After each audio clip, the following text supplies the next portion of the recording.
Hello friends, Namrata art and craft ಚಾನೆಲ್ಗೆ ನಿಮ್ಗೆಲ್ಲರಿಗೂ ಸ್ವಾಗತ. ಒಮ್ಮೆ ನೋಡಿದ್ರೆ ಮತ್ತೆ ಮತ್ತೆ ಮಾಡಬೇಕು ಅನ್ಸತ್ತೆ. ಇವತ್ತೇ ನಾನ್ ತೋರಿಸ್ತಾ ಇರೋದು ಎಲ್ಲರ ಫೇವ್ರೇಟ್ ಚಾಕ್ಲೇಟ್ ಕೇಕ್ ರೆಸಿಪಿ. ಪ್ರತಿ ಬೈಟ್ ನಲ್ಲಿ ಚಾಕ್ಲೇಟ್ ಮ್ಯಾಜಿಕ್. ನಿಮ್ಮ ದಿನವನ್ನ ಸಿಹಿಯಾಗಿಸಲು ತಂದಿದ್ದೀನಿ ಈ ಸ್ಪೆಷಲ್ ಚಾಕ್ಲೇಟ್ ಕೇಕ್. ಅವನ್ ಇಲ್ಲ, ಎಗ್ ಇಲ್ಲ, ಆದ್ರೂ ಸೂಪರ್ ಟೇಸ್ಟಿ. ಇವತ್ತೇ ನಾವು ಮಾಡೋಣ ಪರ್ಫೆಕ್ಟ್ ಚಾಕ್ಲೇಟ್ ಕೇಕ್. ಅದನ್ನ ಹೇಗ್ ಮಾಡೋದು ಅನ್ನೋದನ್ನ ಈ ವಿಡಿಯೋದ ಮೂಲಕ ನೀವು ತಿಳ್ಕೊಬಹುದು. ಇಲ್ಲಿ ನಾನು ಗೋಧಿ ಹಿಟ್ಟನ್ನ ಯೂಸ್ ಮಾಡಿಕೊಂಡು ಕೇಕ್ ಅನ್ನ ಮಾಡ್ತಾ ಇದ್ದೀನಿ. ಮೊದಲು ಚಾಕ್ಲೇಟ್ ಸ್ಪಾಂಜ್ ನ ಹೇಗ್ ಮಾಡೋದು ಅಂತ ತಿಳ್ಕೊಳ್ಳೋಣ. ಮೊದಲು ಒಂದು ಬೌಲನ್ನ ತೆಗೆದುಕೊಂಡು ಅದಕ್ಕೆ 1 ಕಪ್ ಅಷ್ಟು ಗೋಧಿ ಹಿಟ್ಟನ್ನ ಹಾಕಬೇಕು. ಅರ್ಧ ಕಪ್ಪು ಸಕ್ಕರೆ ಪುಡಿಯನ್ನ ಹಾಕಬೇಕು. ಅದಾದ್ಮೇಲೆ 1 ಟೀ ಸ್ಪೂನ್ ಅಷ್ಟು ಬೇಕಿಂಗ್ ಪೌಡರ್ನ ಸೇರಿಸಬೇಕು. ಅದಾದ್ಮೇಲೆ 1/4 ಟೀ ಸ್ಪೂನ್ ಅಷ್ಟು ಬೇಕಿಂಗ್ ಸೋಡಾವನ್ನ ಸೇರಿಸಬೇಕು. ನಂತರ ನಾವು ಮಿಲ್ಕ್ ಪೌಡರ್ನ 3 ಸ್ಪೂನ್ ಅಷ್ಟು ಸೇರಿಸ್ಕೋಬೇಕು. ನಾರ್ಮಲ್ ಆಗಿ 2 ಸ್ಪೂನ್ ಅಷ್ಟು ಸೇರಿಸ್ತಾರೆ, ಬಟ್ ನಾನಿಲ್ಲಿ 3 ಸ್ಪೂನು ಮಿಲ್ಕ್ ಪೌಡರ್ ನ ಯೂಸ್ ಮಾಡ್ತಾ ಇದ್ದೀನಿ.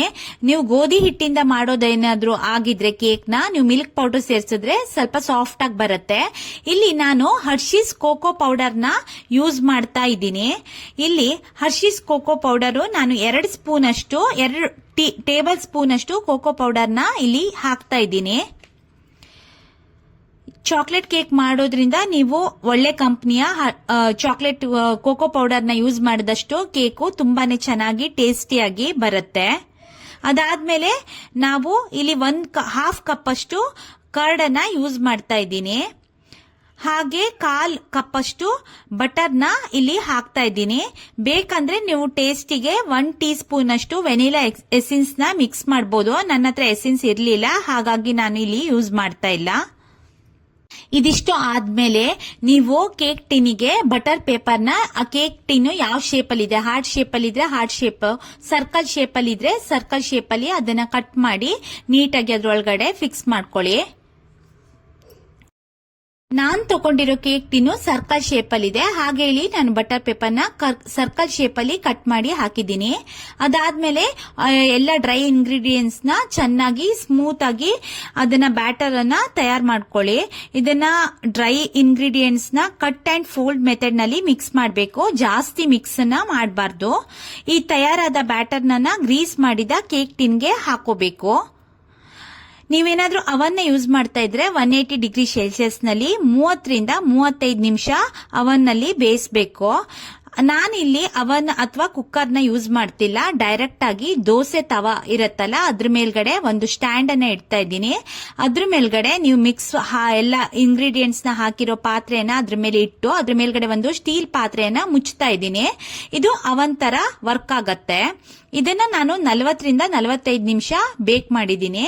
ಅದಾದ್ಮೇಲೆ ನಾನಿಲ್ಲಿ ಡಾರ್ಕ್ ಚಾಕ್ಲೇಟ್ ಅಂದ್ರೆ ಚಾಕ್ಲೇಟ್ ಗನಾಶ್ ನ ಹೇಗ್ ಮಾಡೋದು ಅಂತ ಇವಾಗ ಹೇಳ್ತೀನಿ.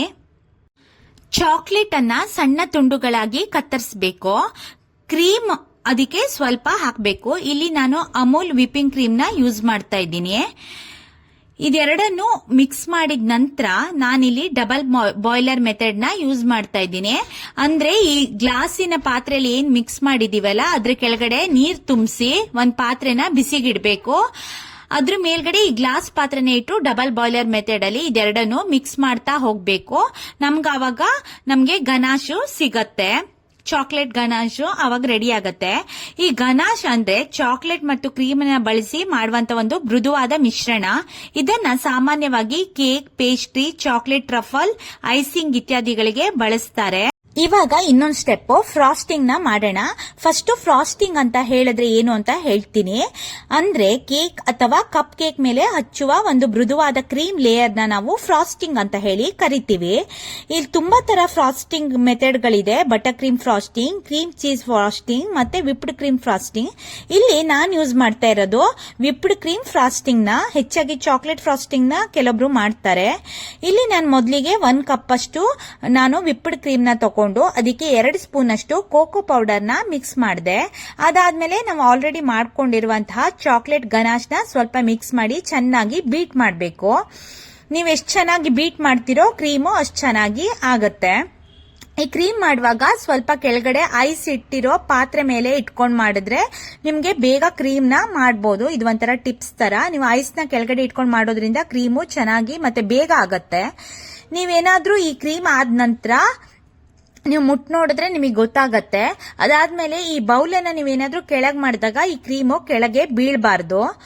ಇದೇನಾದ್ರೂ ಬಿದ್ದಿಲ್ಲ ಅಂತ ಹೇಳಿದ್ರೆ ನೀವು ಮಾಡಿರುವಂತ ಫ್ರಾಸ್ಟಿಂಗ್ ಅಂದ್ರೆ ಕ್ರೀಮು ಕರೆಕ್ಟ್ ಆಗಿ ಆಗಿದೆ ಅಂತ ಹೇಳಿ ಅರ್ಥ. ಈಗ ಇದೆಲ್ಲ ಆದ್ಮೇಲೆ ಈಗ ಸೈಡಿಗೆ ಡೆಕೋರೇಷನ್ ಮಾಡ್ಲಿಕ್ಕೆ ಕ್ರೀಮ್ ನ ನಾನು ಈ ತರ ಡೆಕೋರೇಷನ್ ನೋಸಲ್ ನ ತಗೊಂಡಿದ್ದೀನಿ. ಇದ್ರಲ್ಲಿ ಬೇರೆ ಬೇರೆ ಡಿಸೈನ್ ಗಳಿರುತ್ತೆ. ನಿಮ್ಗೆ ಯಾವ್ದು ಬೇಕೋ ಅದನ್ನ ನೀವು ಚೂಸ್ ಮಾಡಬಹುದು. ಇವಾಗ ನಾವು ಬೇಕ್ ಮಾಡಕ್ ಇಟ್ಟಿರೋದನ್ನ ಕೇಕ್ ನ ಚೆಕ್ ಮಾಡೋಣ, ಇದು ಕರೆಕ್ಟ್ ಆಗಿ ಬೇಕಾಗಿದ್ಯಾ ಇಲ್ವಾ ಅನ್ಬಿಟ್ಟು. ನೀವು ಒಂದ್ ಸ್ಪೂನ್ ಹಾಕಿ ನೋಡಿದಾಗ ಅದೇನಾದ್ರೂ ಅಂಟ್ಲಿಲ್ಲ ಅಂದ್ರೆ ನೀವು ಕರೆಕ್ಟ್ ಆಗಿ ಕೇಕು ಬೆಂದಿದೆ ಅಂತ ಹೇಳಿ. ಇವಾಗ ನೀವು ಅದು ಮುಟ್ ನೋಡಬಹುದು ಎಷ್ಟು ಸಾಫ್ಟ್ ಆಗಿ ಸ್ಮೂತ್ ಆಗಿ ಕೇಕು ರೆಡಿ ಆಗಿದೆ. ಇವಾಗ ನಾವು ಇದನ್ನ 3 ಲೇಯರ್ ಆಗಿ ಕಟ್ ಮಾಡ್ಕೋಬೇಕು. ನಿಮ್ಗೆ ಎಷ್ಟು ಲೇಯರ್ ಬೇಕೋ ಅಷ್ಟು ಲೇಯರ್ ನ ನೀವು ನೀಟಾಗಿ ಕಟ್ ಮಾಡ್ಕೋಬಹುದು. ಈಗ ನಾನು 1 ಲೇಯರ್ ನ ಕಟ್ ಮಾಡ್ತಾ ಇದ್ದೀನಿ ಮಿಡ್ಲ್ ಅಲ್ಲಿ. ಈಗ ನೀವು ನೋಡಬಹುದು ಕೇಕ್ ಎಷ್ಟು ಪರ್ಫೆಕ್ಟ್ ಆಗಿ ಆಗಿದೆ ಅಂತ ಹೇಳಿ ನಿಮ್ಗೆ ಗೊತ್ತಾಗತ್ತೆ. ನೀವು ಅದನ್ನ ಓಪನ್ ಮಾಡಿ ನೋಡಿದಾಗ ನೀವು ಎಷ್ಟು ಸಾಫ್ಟ್ ಆಗಿದೆ, ಎಲ್ಲ ಕಡೆ ಬೆಂದಿದೆಯಾ ಇಲ್ಲ ಅಂತ ಹೇಳ್ಬಿಟ್ಟು ಇವಾಗ ನೀವು ನೋಡಬಹುದು. ಇವಾಗ ನೀವು ನೋಡ್ತಾ ಇರ್ಬೋದು ಕೇಕು ಎಷ್ಟು ಕರೆಕ್ಟ್ ಆಗಿ ಬೆಂದಿದೆ ಅಂತ ಹೇಳ್ಬಿಟ್ಟು. ನೋಡಿ ಎಷ್ಟು ಚೆನ್ನಾಗಿ ಬೇಕಾಗಿದೆ. ಇನ್ನು ಬಿಸಿ ಇದೆ, ಹೊಗೆ ಬರ್ತಾ ಇರೋದನ್ನ ನೀವು ನೋಡಬಹುದು. ನೀವು ಅದಕ್ಕೆ ಫ್ರಾಸ್ಟಿಂಗ್ ಎಲ್ಲ ಮಾಡಬೇಕಾದ್ರೆ, ಕೇಕ್ ಅಸೆಂಬ್ಲಿ ಮಾಡಬೇಕಾದ್ರೆ ಕೇಕ್ ಫುಲ್ಲು ತಣ್ಣಗಾಗಿರ್ಬೇಕು. ನೀವು ಬಿಸಿ ಇರುವಾಗ್ಲೇ ಮಾಡಿದ್ರೆ ಅದು ಕ್ರೀಮ್ ಎಲ್ಲ ಕರಗೋ ಚಾನ್ಸಸ್ ಇರುತ್ತೆ. ಇವಾಗ ನಾನು ಒಂದು ಸಕ್ಕರೆ ಪುಡಿ ಇರುತ್ತಲ್ಲ, ಸಕ್ಕರೆ ಪುಡಿಗೆ ಸ್ವಲ್ಪ ನೀರ್ನ ಮಿಕ್ಸ್ ಮಾಡಿಕೊಂಡು ನಾನು ಶುಗರ್ ಸೊಲ್ಯೂಷನ್ ನ ಮಾಡ್ಕೊತಾ ಇದ್ದೀನಿ. ನೀವು ಸಕ್ಕರೆಗೂ ನೀರ್ ಹಾಕಿ ಮಿಕ್ಸ್ ಮಾಡಬಹುದು, ಅಥವಾ ಶುಗರ್ ಪೌಡರ್ ಇತ್ತು ಅಂದ್ರೆ ಅದಕ್ಕೂ ನೀರ್ ಹಾಕಿ ನೀವು ಶುಗರ್ ಸೊಲ್ಯೂಷನ್ ನ ಪ್ರಿಪೇರ್ ನ ಮಾಡ್ಕೋಬಹುದು. ಇವಾಗ ಸ್ವಲ್ಪ ಕ್ರೀಮ್ ಅನ್ನ ಅಪ್ಲೈ ಮಾಡಿ ಅದ್ರ ಮೇಲೆ ಫಸ್ಟ್ ಲೇಯರ್ ಕೇಕ್ ಅನ್ನ ನೀವು ಇಡಿ. ಅದಾದ್ಮೇಲೆ ಅದ್ರ ಮೇಲೆ ಶುಗರ್ ಸಿರಪ್ ನ ಎಲ್ಲಾ ಕಡೆ ಹಾಕಿ. ನಿಮ್ಗೆ ಸ್ವೀಟ್ ಜಾಸ್ತಿ ಬೇಕಿತ್ತು ಅಂದ್ರೆ ನೀವು ಸ್ವಲ್ಪ ಜಾಸ್ತಿನೇ ಹಾಕ್ಬಹುದು. ಹಾಗಂತ ತುಂಬಾನೇ ಸುರಿಬೇಡಿ, ಅದು ತುಂಬಾ ಮೆದು ಇರೋದ್ರಿಂದ ಮುರಿಯೋ ಚಾನ್ಸಸ್ ಕೂಡ ಇರುತ್ತೆ. ಅದಾದ್ಮೇಲೆ ನೀವು ಫ್ರಾಸ್ಟಿಂಗ್ ನ ಅದ್ರ ಮೇಲೆ ಅಪ್ಲೈ ಮಾಡಿ. ಅದೇ ತರ ಎಲ್ಲ ಕೇಕ್ ಅನ್ನ ಅಸೆಂಬ್ಲಿ ಮಾಡಬೇಕು. ನೀಟಾಗಿ ಎಲ್ಲ ಕಡೆನೂ ಸ್ಪ್ರೆಡ್ ಮಾಡಿ ನೀಟಾಗಿ ಅದನ್ನ ಎಲ್ಲ ಕಡೆ ಕೇಕಿಗೆ ಹಚ್ಚಿ.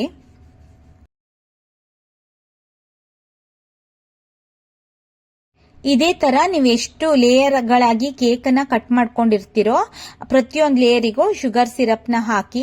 ಅದಾದ ನಂತರ ನೀವು ಫ್ರಾಸ್ಟಿಂಗ್ ನ ಅಂದ್ರೆ ಕ್ರೀಮ್ ನ ಲೇಯರ್ ಬೈ ಲೇಯರ್ ಕರೆಕ್ಟ್ ಆಗಿ ಎಲ್ಲ ಕಡೆನೂ ಹಚ್ಚಿ.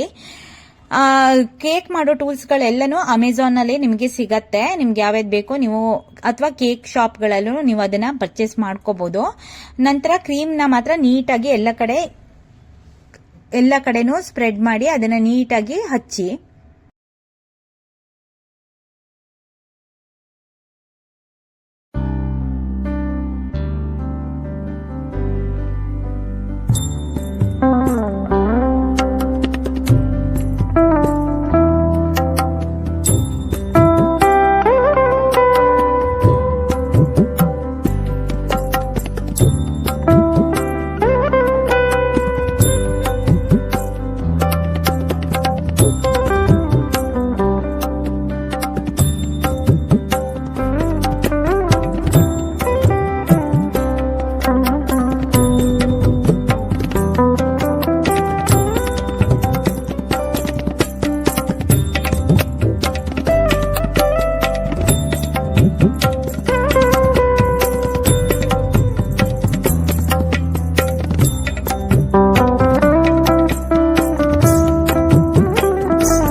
ಇವಾಗ ಕೇಕ್ ಸೈಡ್ ಅಲ್ಲಿ ಕೂಡ ನೀವು ನೀಟಾಗಿ ಫಿನಿಶ್ ಇವಾಗ್ಲೇ ಮಾಡ್ಕೊಬೇಕು.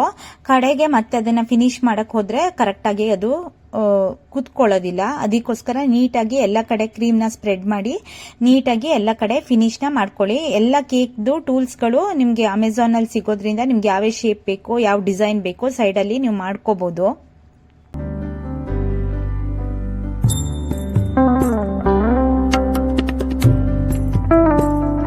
ನೀವೀಗ ಆಲ್ರೆಡಿ ಮಾಡಿಟ್ಕೊಂಡಿರುವಂತಹ ಚಾಕ್ಲೇಟ್ ಗನಾಶ್ ಇರುತ್ತಲ್ಲ, ಅದಕ್ಕೆ ಸ್ವಲ್ಪ ಕೊಕೊನಟ್ ಆಯಿಲ್ ನ ನಾನಿವಾಗ ಮಿಕ್ಸ್ ಮಾಡ್ತಾ ಇದ್ದೀನಿ. ಇದು ಮಾಡೋದ್ರಿಂದ ಸ್ವಲ್ಪ ಡೈಲ್ಯೂಟ್ ಕೂಡ ಆಗತ್ತೆ, ಶೈನಿಂಗ್ ಕೂಡ ಬರುತ್ತೆ. ಈಗ ನೀವು ಸ್ವಲ್ಪ ನೀರು ಅಥವಾ ನಿಮ್ಮ ಹತ್ರ ಏನಾದ್ರು ಕೊಕೊನಟ್ ಆಯಿಲ್ ಇರ್ಲಿಲ್ಲ ಅಂದ್ರೆ ಬಟರ್ನ ಹಾಕಿ ಡಬಲ್ ಬಾಯ್ಲರ್ ಮೆಥಡ್ ಅಲ್ಲಿ ಬಿಸಿ ಮಾಡೋದ್ರಿಂದ ಈ ತರ ಗನಾಶು ಸ್ವಲ್ಪ ತೆಳ್ಳಗಾಗತ್ತೆ. ಅದಾದ್ಮೇಲೆ ಇದನ್ನ ನೀಟಾಗಿ ಕೇಕ್ ಮೇಲೆ ಸ್ಪ್ರೆಡ್ ಮಾಡಿ. ನನ್ ಸ್ವಲ್ಪ ಗನಾಶಲ್ಲಿ ಸ್ವಲ್ಪ ಬಿಸಿನೇ ಇದೆ, ನೀವು ಸ್ವಲ್ಪ ತಣ್ಣಗಾದ್ಮೇಲೆ ಮಾಡಿ, ತುಂಬಾ ಬಿಸಿನೂ ಹಾಕಕ್ ಹೋಗ್ಬೇಡಿ, ಆಲ್ರೆಡಿ ಕ್ರೀಮ್ ಮೆಲ್ಟ್ ಆಗೋ ಚಾನ್ಸಸ್ ಇರುತ್ತೆ. ಈ ಗನಾಶ್ನ ನೀವು ನೀಟಾಗಿ ಎಲ್ಲಾ ಕಡೆ ಸ್ಪ್ರೆಡ್ ಮಾಡಿ, ಅದಾಗೆ ಒಂದು ಡಿಸೈನ್ ಕ್ರಿಯೇಟ್ ಆಗುತ್ತೆ. ನೀವು ಬೇಕಾದ್ರೆ ಫುಲ್ ಕಂಪ್ಲೀಟ್ ಆಗಿ ಆ ಕ್ರೀಮ್ ನ ಕವರ್ ಮಾಡಬಹುದು. ನಾನು ಸ್ವಲ್ಪ ಸ್ವಲ್ಪ ಬಿಟ್ಟಿದ್ದೀನಿ, ಯಾಕಂದ್ರೆ ಅದೇ ಡಿಸೈನ್ ಆಗಿ ಕಾಣುತ್ತೆ.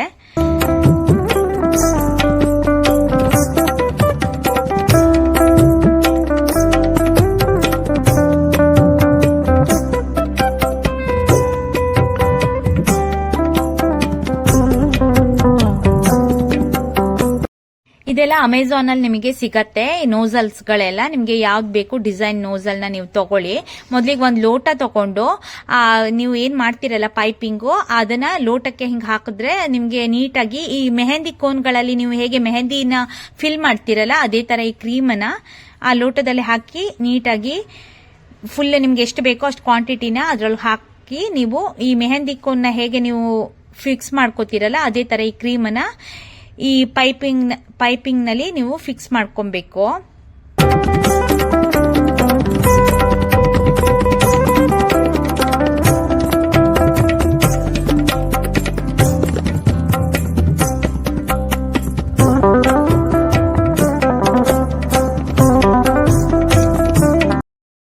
ಸಲಿ ಚೆಕ್ ಮಾಡ್ಕೊಳ್ಳಿ ಕ್ರೀಮ್ ಕರೆಕ್ಟ್ ಆಗಿ ಬರ್ತಾ ಇದೆಯಾ ಅಂತ ಹೇಳ್ಬಿಟ್ಟು. ಅದಾದ್ಮೇಲೆ ನೀವು ಕೇಕ್ ನ ಮೇಲೆ ಒಂದೊಂದಾಗಿ ಆ ಡಿಸೈನ್ ನ ಮಾಡ್ತಾ ಹೋಗಿ. ನಿಮ್ಗೆ ಯಾವ ನೋಸಲ್ ಬೇಕೋ ಅಥವಾ ನಿಮ್ಗೆ ಯಾವ ಡಿಸೈನ್ ಬೇಕೋ ಅದನ್ನ ನೀವು ಸೆಲೆಕ್ಟ್ ಮಾಡ್ಕೊಂಡು ನೀವು ಡಿಸೈನ್ ಮಾಡಬಹುದು. ನನಗೇನು ಸ್ವಲ್ಪ ಈಸಿ ಮತ್ತೆ ಬೇಗ ಮಾಡಬಹುದು ಅಂತ ಅನ್ನಿಸ್ತು, ಅದಕ್ಕೆ ನಾನು ಇದನ್ನ ಯೂಸ್ ಮಾಡ್ತಾ ಇದ್ದೀನಿ.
ಈಗ ಕೇಕ್ ಗಾರ್ನಿಶಿಂಗ್ ಟೈಮ್. ಈ ಕೇಕ್ ಚೆನ್ನಾಗಿ ಕಾಣಕ್ಕೆ ಇಲ್ಲಿ ನಾನು ಟ್ವಿನ್ ಕಾಂಪೌಂಡ್ ಚಿಪ್ಸ್ ಅನ್ನ ತಗೊಂಡಿದ್ದೀನಿ. ಇದನ್ನ ಸುತ್ತಲೂ ನಿಮ್ ಕೇಕ್ ಯಾವ ಶೇಪ್ ಅಲ್ಲಿ ಇರುತ್ತೋ ಆ ಶೇಪ್ ಅಲ್ಲಿ ನೀವು ಹಾಕ್ತಾ ಹೋಗ್ಬೇಕು. ಇದು ಹಾಕೋದ್ರಿಂದ ನಿಮ್ಗೆ ಕೇಕ್ ತುಂಬಾನೇ ಸೇಮ್ ಹೊರಗಡೆ ಹೇಗಿರುತ್ತೋ ಅದೇ ತರ ಕಾಣಿಸುತ್ತೆ. ಅದಾದ್ಮೇಲೆ ನಾನು ಇಲ್ಲಿ ಸ್ಮಾಲ್ ಚಾಕ್ಲೇಟ್ಸ್ ಗಳನ್ನ ತಗೊಂಡಿದ್ದೀನಿ. ಇದು ನಿಮ್ಗೆ ಯಾವ್ದು ಬೇಕೋ ಡೆಕೋರೇಷನ್ ಗೆ ನೀವು ಆತರ ಮಾಡಬಹುದು. ಕೆಲವರು ಕ್ಯಾಡ್ಬರಿ ಚಾಕ್ಲೇಟ್ ಗಳನ್ನು ಡೈರೆಕ್ಟ್ ಆಗಿ ಯೂಸ್ ಮಾಡ್ತಾರೆ. ನಾನಿಲ್ಲಿ ಇದನ್ನ ಯೂಸ್ ಮಾಡ್ಕೊಂಡು ಫುಲ್ ಸರ್ಕಲ್ ಶೇಪ್ ಅಲ್ಲಿ ಇಟ್ಕೋತಾ ಇದ್ದೀನಿ.